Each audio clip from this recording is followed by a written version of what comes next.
just ask the first question to Professor Vijay.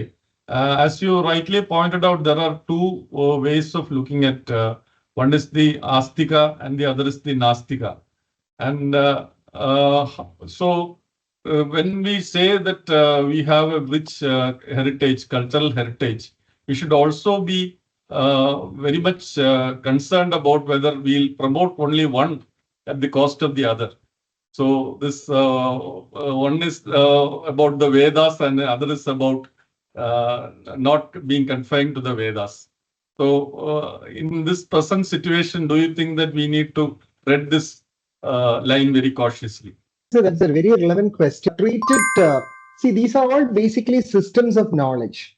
And as I had also mentioned earlier, it is really wrong to brand it either as or connect it to certain political ideologies or such things. So it is, I think the right attitude would be to to take up knowledge as it is.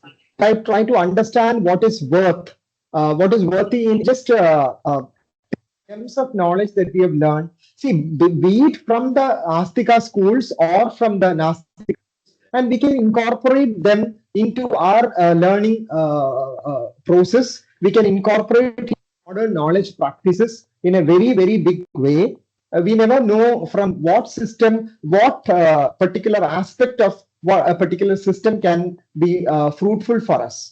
Okay, sometimes it could be from the Asthika tradition, sometimes it could be from the Nasthika traditions. So irrespective of all these banners, all traditional wisdom that has been passed on to us from a long period of time, we can take these gems and we need to reinterpret them and we need to adapt them to the modern times. That is the most important and daunting task in front of us. If we can do that, then we are successful.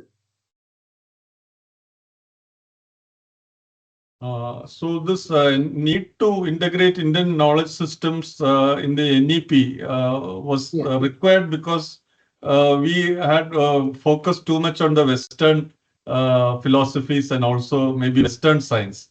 And Indian knowledge and all the other areas that you touched upon, those were ignored all these years. So how would you suggest the educators to approach this? It's not very easy to immediately integrate. I mean, going by your presentation itself, it's a vast area. And how do you integrate it in the school system? How do you integrate it in the college system? Is there some ways by which you can suggest and something which will work better? Yeah, certainly. Like we can, there's a lot of possibility for integrating it right or introducing it, even I would say from the upper primary level onwards. Because see, way back in 2004, the United Nations had asked for integration of indigenous knowledge and even philosophical knowledge at the school level, especially at the upper primary level, because that is the time when rationality dawns into the mind of a human being and we can handle rational concepts and ideas. So from the very time that we start with these concepts, we can grasp these concepts. They should be very carefully incorporated into the educational system. Like while doing this, we should be extremely careful as to how much a student can absorb at a particular age. Like what is ideal for researchers, that cannot be given to school students. So when it is given to school students, that has to be again given in a manner that is palatable to them. So that is very, very important. Now that requires a certain amount of research, a lot of brainstorming to understand first what are the different dimensions of the Indian knowledge systems and how we can incorporate different systems at different levels, from upper primary, then to high school level, to higher secondary, then to college, postgraduate, and research levels in higher education. So it can be incorporated at different levels, but only thing is that it has to be very carefully dealt with. That is very important. Question from Lakshmi Iyer. To what degree is the emphasis on memorization in the ancient Indian knowledge system relevant in the current education scenario of instantly available information? What degree is the emphasis on memorization in the ancient Indian knowledge system relevant in the current education scenario of instantly available information? Yeah, and that's a very good question, because as I told you, I had actually touched upon it. Like the Vedas were transferred by word of mouth for several generations. It is almost like it appears to be an unimaginably huge, difficult task for us now. But see, the knowledge is there in front of you. It is not necessary that we take all the pains that were taken by our forefathers for passing on this knowledge. The digital age has now made it possible for us to digitalize all this knowledge, all these manuscripts, and so we need not memorize it. See, memorizing is not the whole point. The whole point is how can you incorporate these gems from the past into our current knowledge systems, and how can we reinvent them in the modern context. So I think in this digital era, memorizing has very little role to play, because any knowledge is available to us in a digital format at any point of time. So that itself is enough, I believe. Okay. And another question which comes to my mind is, now the West Asia is going through a very troubled phase. There's a lot of unrest, and now you also mentioned about Vasudhaiva Kudumbakam. So what shall be, and India has always been, from the beginning of our independence, we have been then, promoting the non-aligned movement, NAM. So I think we maintain that neutrality even now to a large extent. So from our philosophical perspective, what can be done? Even in Ukraine, you can see the battle is still going on. Then Israel and this Iran again. All these, Palestine again is another big issue which is continuing to be discussed. So in this scenario, what does the Indian philosophy, what can we contribute through our even diplomatic efforts? How well we can use that?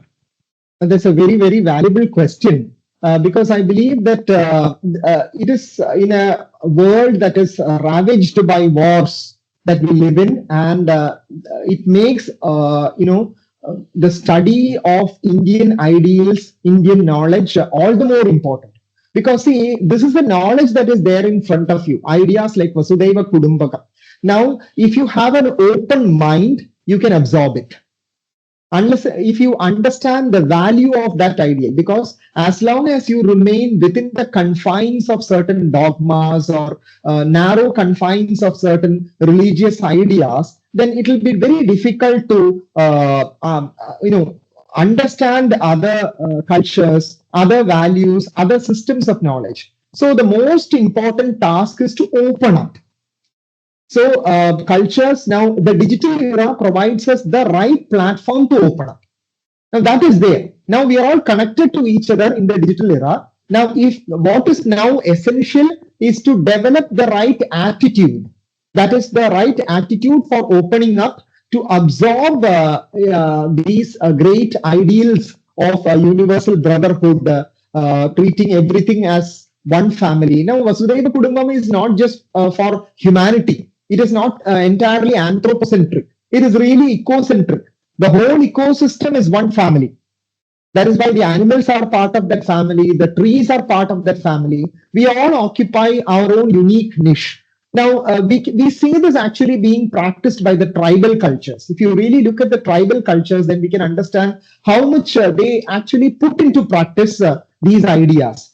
So what is basically needed in this current times, where the world is ravaged by so many wars. And if you look at most of the wars, we can understand that it is mere politics of arrogance that is behind several wars. So all that you basically need at this point of time is an open mind to absorb. And there I would say not just Indian knowledge systems, but even the knowledge systems from the other subcontinents, be it from Africa or from South America.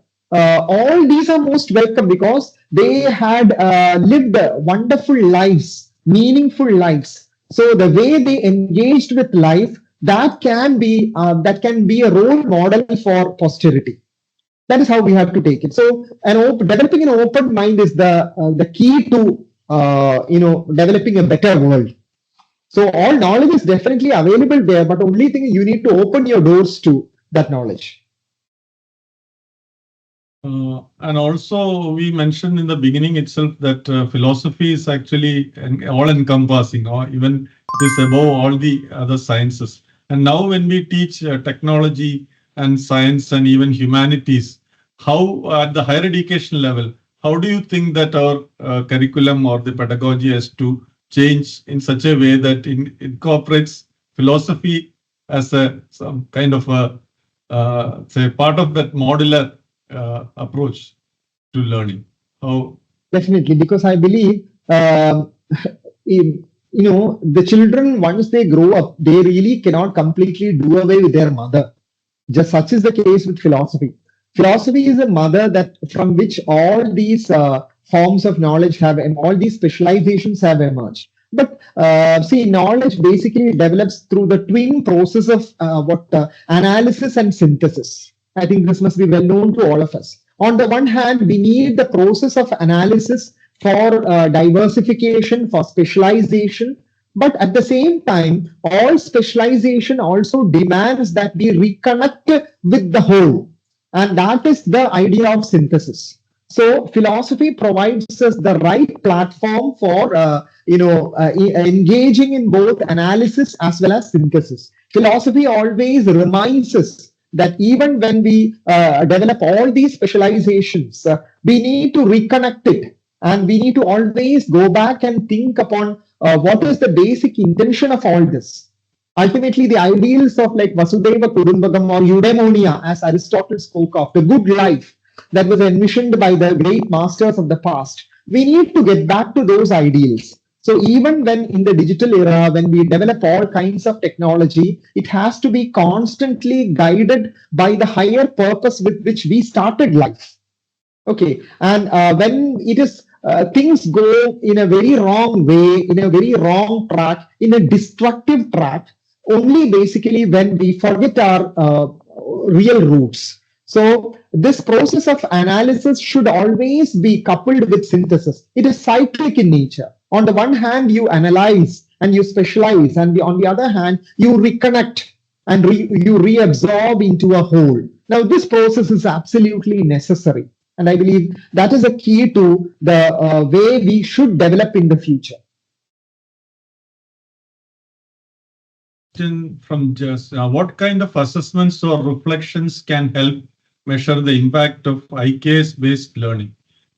Justin has asked this question. I mean, can the question be repeated? What Sorry. kind of assessments or reflections can help measure the impact of IKS-based learning? What are the kind of assessments required for IKS-based learning? Yeah, see, first of all, as I told you, we need to understand IKS from its real roots. Because in this modern era, especially in Instagram, you find a lot of things, parading as traditional wisdom.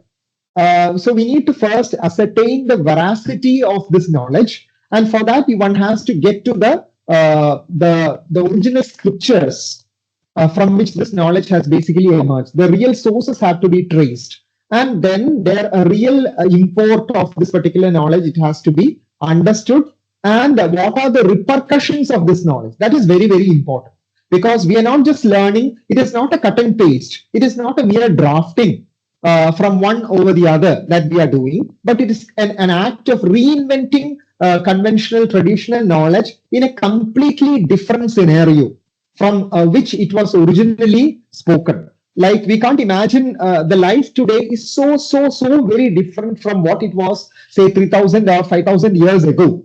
So we need to move with the times. We need to take this knowledge. We need to understand all the dimensions of this knowledge, and we need to incorporate it, and we need to look at the repercussions of this knowledge and see. There needs to be a lot of brainstorming along with this to actually incorporate this wisdom into the knowledge systems of our present time, thereby enriching the existing knowledge system. So it is a simple process of grafting of the old over the past, or a mere completely turning back to the past. I had mentioned that earlier also. A mere, what the correct word to use is clinging.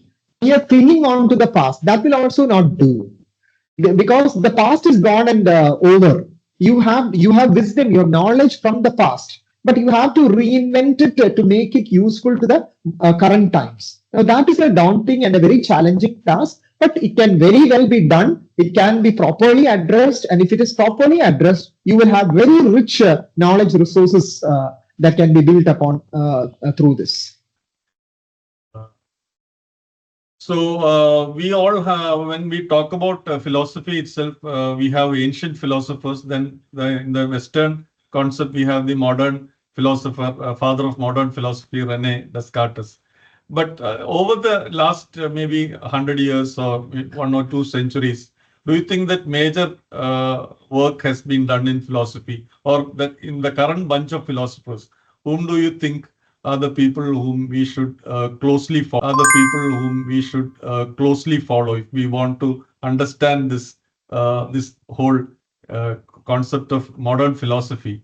Who are the people who are actively working, or who are some of the people whom we should be closely following from a academic perspective or from a research perspective?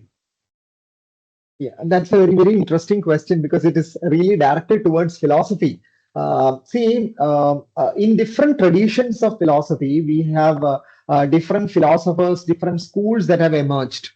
In the 20th century, we find movements like existentialism that surfaced in reaction to the damage, the trauma that was generated by the two world wars, the first and the second world wars. So we have movements like existentialism, which touched upon, the real problems of human beings rather than, simple elite discussions about philosophy and taking philosophy down to the grassroots level. That was done by movements like existentialism.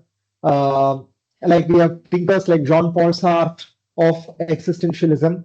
Then we have, in the recent times, we have important domains like philosophy of language. Several thinkers who are associated with philosophy of language.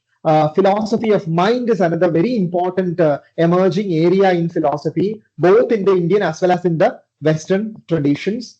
And we have in the Indian philosophical tradition itself several modern new thinkers who have reflected, who have come up with original ideas, original thought processes, of course, inspired by a traditional classical philosophy, but having a unique touch to themselves, like Muhammad Iqbal, K.C. Bhattacharya, Daya Krishna. Okay, and Arindam Chakravarti. So many such thinkers are there, even in the modern times, who are carrying on the flame of traditional knowledge as well as reinterpreting them all the time. So this is something that we do in philosophy. We don't merely draft knowledge of the past, but we understand that there is a great task in front of us, that is to reinterpret classical knowledge in the modern times. Now, that is really a genuine addition to knowledge. So there is a lot of research happening in that way as well. Because even now, if you see, there are millions and millions of discussion forums that study the works of Plato, Aristotle, etc. That shows that they are not obsolete. The knowledge that is given by them is certainly not obsolete. Similarly, we have study forums that study Adi Shankaracharya, Panini, Charaka, Shushruta, Vagbhata. So many thinkers are there who are studied now with a lot of keen interest. So that process is absolutely necessary. We need to reinvent that knowledge to the modern times to make it more effective and palatable. And even, to bring that knowledge out of certain context, to take those gems, extract the gems of knowledge from the traditional discourses and attempt to reinvent that knowledge in the current scenario. That is absolutely necessary. Thank you, Professor Vijay, for this very insightful session and also your response to the questions that have come. And I think the challenge now, as we all know, we still quote Aristotle, Plato, Socrates. So it means that philosophers have a long memory in the humanity. Like they continue to be cherished, but a lot of other people we may forget. Even entrepreneurs or some of the scientists we may forget. But the philosophers continue to be quoted. They're always talked about, celebrated. I think now we need for the AI age new philosophers who will maybe reinterpret the current scenario in a both historical as well as in a more contemporary context and try to bring wisdom to this world.